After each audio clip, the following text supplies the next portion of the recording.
calor aquí. Y eso que hoy es un día lluvioso, los 5 años anteriores ha hecho buen tiempo y aquí hace un calor, vamos, insoportable.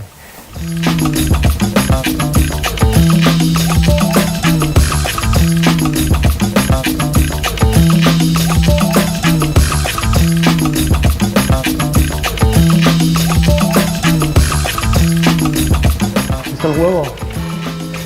El huevo.